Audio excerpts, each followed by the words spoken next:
If your feet tingle at night, if your toes feel numb during the day, or if you feel burning, stabbing, electric sensations that seem to come out of nowhere, stay with me, because what you're experiencing is not random. Neuropathy often worsens after 60, and most people are never told why. Even more important, almost no one explains what you can do about it beyond medication. This is not about masking pain. This is about using movement to protect your nerves by improving the one thing they desperately depend on: circulation. By the end of this video, you'll understand why neuropathy quietly progresses in many seniors, why walking alone is often not enough, and the simple exercises that help restore blood flow to struggling nerves. Number 5. Ankle pumps. This movement looks almost too simple to matter, and that's exactly why most people skip it. But here's what many don't realize: your nerves are living tissue. They require a steady stream of oxygen and nutrients delivered through tiny blood vessels. After 60, circulation to the lower legs naturally slows. We sit more. Muscles contract less forcefully. Gravity constantly pulls blood downward into the feet and ankles. When blood flow slows, nerve fibers begin to struggle. First comes tingling, then burning.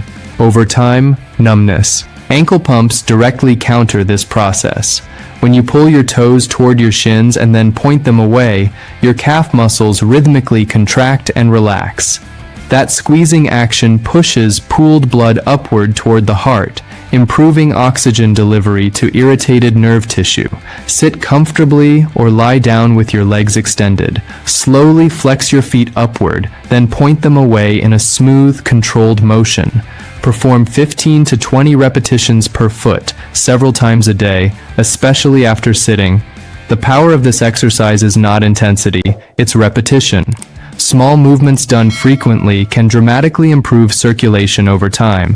But improving flow requires more than movement. It requires strength. Number 4. Calf raises. Your calf muscles act like a second heart for your lower body. Every time they contract, they squeeze deep veins and push blood upward against gravity. When this muscle pump weakens, which commonly happens with age and inactivity, blood begins to pool in the lower legs. Circulation declines, and when circulation declines, nerves suffer. Calf raises rebuild that pump. Stand behind a sturdy chair or near a wall for balance. Keep your feet hip-width apart. Slowly rise onto the balls of your feet, lifting your heels as high as comfortable. Pause briefly at the top. Then lower your heels slowly and under control.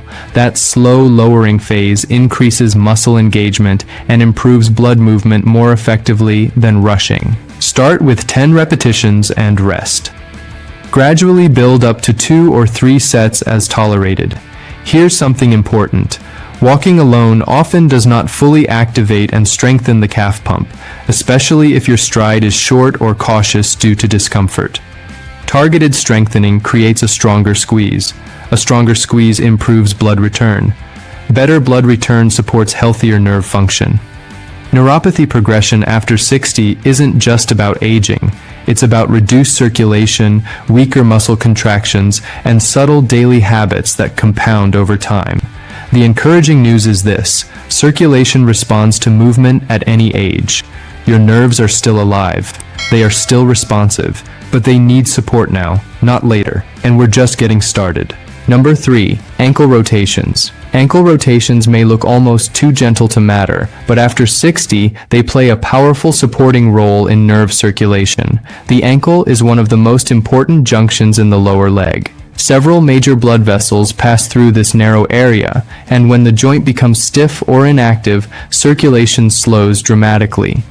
When blood flow slows, nerves don't receive the oxygen and nutrients they need to repair and function properly. Over time, that decline contributes to more tingling, numbness, burning, and weakness. Ankle rotations restore mobility and rhythm to this critical junction.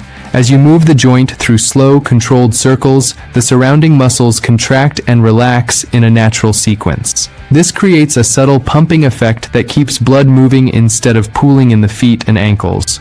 For older adults who spend more time sitting, this simple movement can counteract hours of reduced circulation. It also keeps connective tissues flexible, which reduces stiffness and lowers strain on the nerves traveling through the lower leg. To perform ankle rotations correctly, sit or lie comfortably with one leg extended. Slowly rotate your foot in a smooth circular motion. Make the circle controlled and steady, not fast or jerky. Move clockwise for 10 to 15 rotations, then switch directions. Avoid forcing the range of motion. Gentle control is far more effective than speed. Slow rotations allow the muscles and small blood vessels to fully respond, maximizing circulation to vulnerable nerve tissue. Repeat on the other side. Performing this for just a few minutes in the morning, midday, and evening can help maintain steady blood flow and prevent the gradual circulation decline that often feeds neuropathy progression. Number 2, toe curls. Toe curls may surprise you, but they target something many people with neuropathy completely overlook. Your feet contain more nerve endings per square inch than almost any other area of the body. When those tiny muscles in your feet become weak or inactive, circulation in the smallest blood vessels declines, and that's exactly where many damaged nerves are located. Toe curls directly activate the intrinsic foot muscles that often lie dormant for years.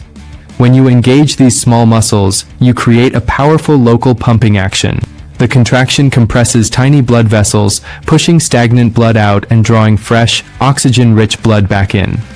That fresh circulation delivers nutrients to struggling nerve tissue and helps reduce the burning and tingling that often worsens at night. To perform toe curls, sit in a chair with your feet flat on the floor, barefoot or wearing thin socks. Slowly curl your toes downward as if you are trying to grip the floor. Hold the curl for 5 seconds, focusing on squeezing those small muscles under your feet. Then relax completely. That counts as 1 repetition. Start with 10 repetitions per foot, twice daily.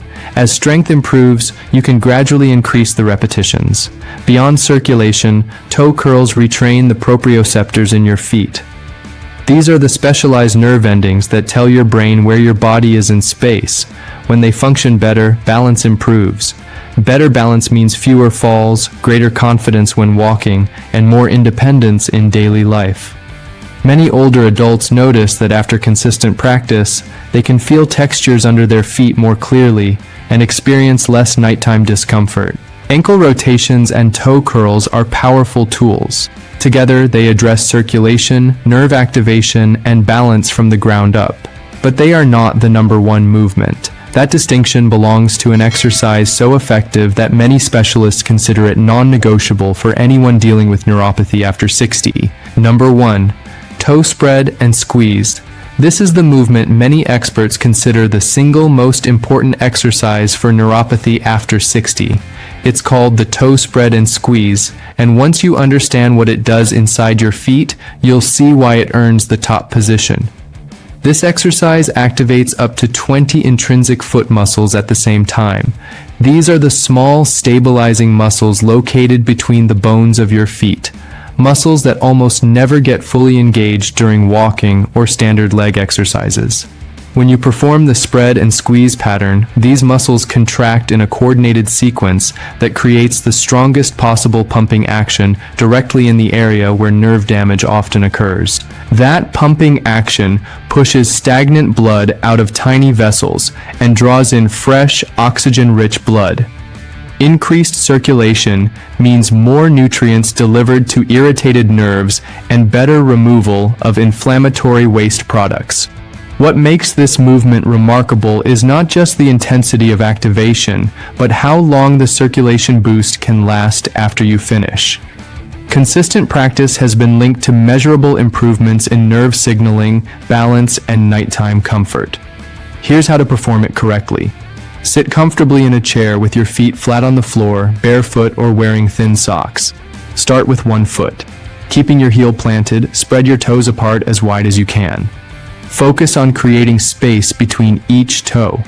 You should feel muscles activating along the arch and across the ball of your foot, areas that may feel weak or unfamiliar at first. Hold the spread for 5 seconds. Next, slowly squeeze your toes together and curl them downward as if you are trying to grip the floor. Hold this squeeze for 5 seconds. you'll feel a different set of muscles engage, completing a full activation cycle through the entire foot. Relax fully. That's 1 repetition. Start with 10 repetitions per foot, twice daily. If you feel mild cramping in the beginning, don't panic. That's often a sign these muscles haven't been used in years. As strength improves, the cramping typically decreases. What matters most is consistency. Small muscles respond best to daily stimulation. To amplify the results, combine this exercise with ankle pumps immediately afterward. Simply flex your foot upward toward your shin, then point it downward, repeating 20 times. This combination enhances the circulatory effect even further, helping move blood efficiently through both the feet and lower legs. Now, what should you expect? In the first 1 to 2 weeks, you'll likely notice muscle fatigue in your feet and lower legs. Some people experience reduced nighttime cramping during this stage. By weeks 3 to 4, burning sensations often begin to ease slightly. Sleep may improve as nerve irritation gradually calms. Between weeks 5 and 8, tingling frequently becomes less intense. Many people report that they start to feel textures under their feet more clearly. Balance may improve as nerve feedback to the brain becomes stronger. By weeks 9 to 12, the most noticeable changes often occur. This is when many people describe the biggest improvements in comfort, stability, and confidence while walking. These 5 exercises build on each other, but the toe spread and squeeze is the true game changer. It directly targets the small, overlooked muscles that influence circulation, nerve signaling, and balance all at once. The key is simple: consistency over intensity. You don't need long sessions. You need daily stimulation. Now I'd love to hear from you. Which of these exercises are you starting today? And what has been the most frustrating part of neuropathy for you? The burning, the numbness, or the fear of it getting worse? Share your experience in the comments. Your story might help someone else feel less alone. Before you leave, don't miss the next video on your screen. It explains why one popular supplement many seniors take daily may actually worsen leg circulation, and what to do instead. If you care about keeping your legs strong, warm, and properly supplied with blood, watch that next. Thank you for watching. And remember, it's never too late to improve your circulation, strengthen your nerves, and take back control of your mobility.